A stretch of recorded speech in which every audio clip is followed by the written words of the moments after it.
I grew up in a Christian home, but it was just Christianity.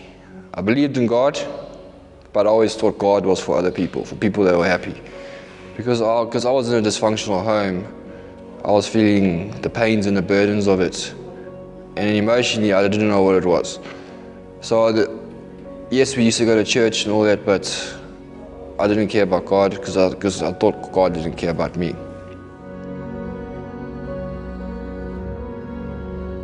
So I just left it. I was just doing my own thing, and it was very difficult because as I get older, I'm needing my own understanding, supporting my own addiction.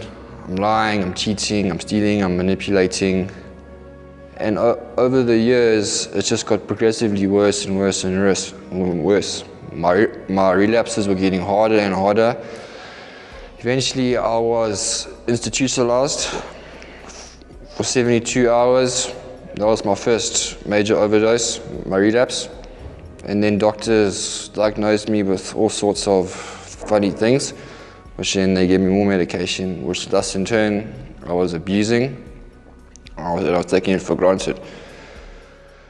The hardest thing for me, my biggest turning point in life was when my father passed away. Because at one point, it was so bad with this situation, what he was going through, I actually wished him dead. And then a week later, he passed away due to medical circumstances. And that completely broke me down. From there on, I just started isolating, started pulling back from the world, not caring. Yes, I was working for my brother. My brother was sheltered employment, but I was using him as well. I was using him to support my habits, and I was living a double life, trying to be happy, trying to show the family that yeah, I'm okay, I've got it all together, but inside I am emotionally broken, I'm wrecked, and I'm committing crimes, I'm stealing from his business, I'm stealing from his company, I'm stealing from my mother, just to support my drug addiction. My drug of choice was sleeping tablets and cocaine mixed together. Uppers and downers mixed together with alcohol. And that just spirals you out of control. I was sent to my first rehab when I was 26 years old, but for me that was just a rehab. I was in and out of that place 3 or 4 times over a period of 2 years. The time that I was there, I was binging on the sideline, and then when I was clean, for me it was just clean time because I was just waiting for. I was there because I was told to be there by family because they told me to get my life sorted out. So I was just there for people pleasing, just to make them happy. Which I didn't like it, but I did it for them.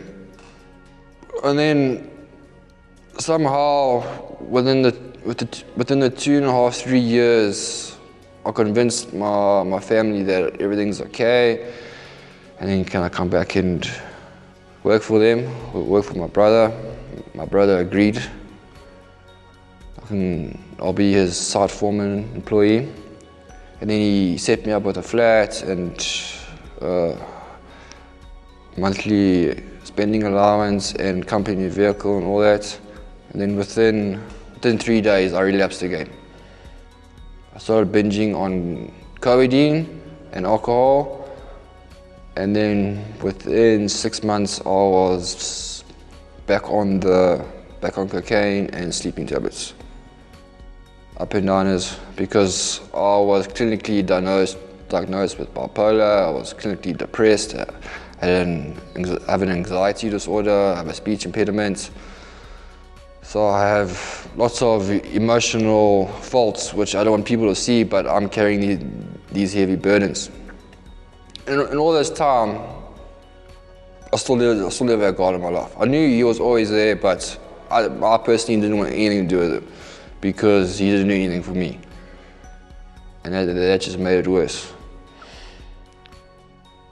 And then, sure, last year, December, Yes, I was binging and using, but by the end of last year, I started to bottom out completely. My binging and my drug abuse was getting to the point where I wasn't waking up. I was disappearing for days on end. And this led to me losing my job. I lost the company vehicle, I lost my money, all my allowances and that overnight. So I ended up on the street for 2 days. 2.5 days. And this is the first time I was on the street and I couldn't handle it. But by that time I was emotionally broken inside. I was empty. I said to myself, I think I want to die, I want to move on. So I decided I wanted to commit suicide. But by committing suicide, I didn't want to take my own life because I was feeling so much pain and hurt, and I wanted to feel a lot of pain physically before I died. I went through that period. Lasted about. I started binging. I cashed out. I sold everything that I had. I had a few $1,000, and then I went blank. Basically what happened, what I recall, was I ended up in a location somewhere between Greytown and Stanga. There's a massive location area. Apparently I went there, caught a taxi into the location, went and binged with some taxi bosses. I tried to steal their taxi, but I let them catch me. I woke up 3 days later from a coma. I was beaten to a pulp.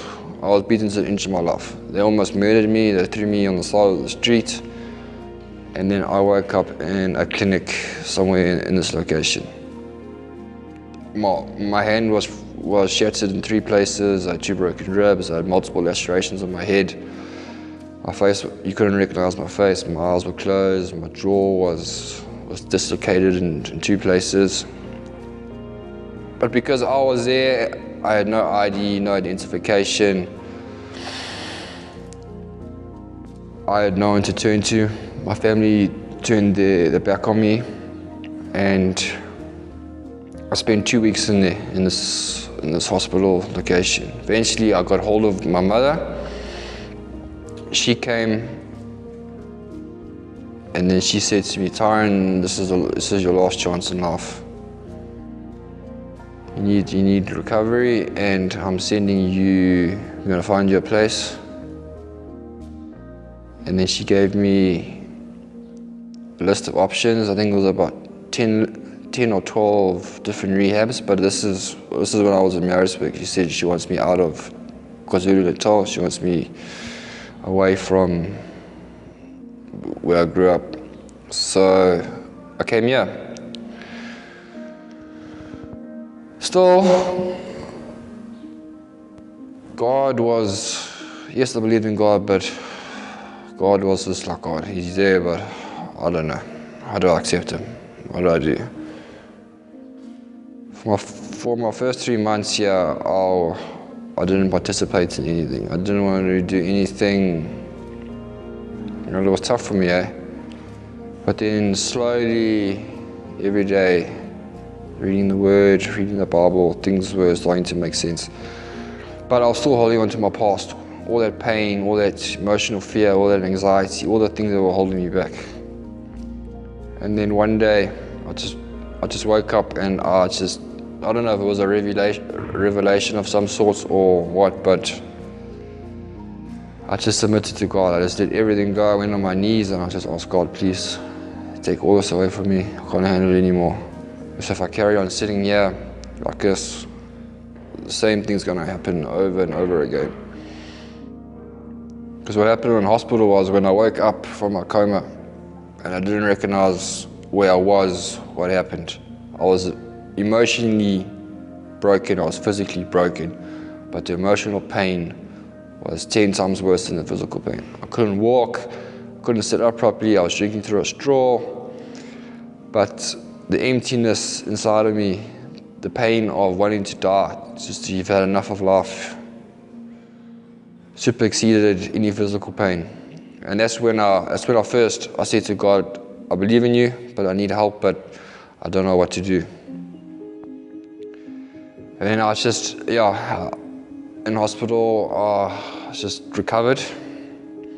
I was there for 2 weeks, and then that's when my mother found this place and she brought me here. And then when I submitted to God and all that, yes, there was a huge relief, but now you need to start living the word now. Faith through works. And it's difficult. It's every day, just waking up, thanking God for life, thanking God for you here, you get to do the right things. And then even that, I was still going through a period of, I was still struggling. I was like, now, but what do I do with my life now? Where do I go from here? And then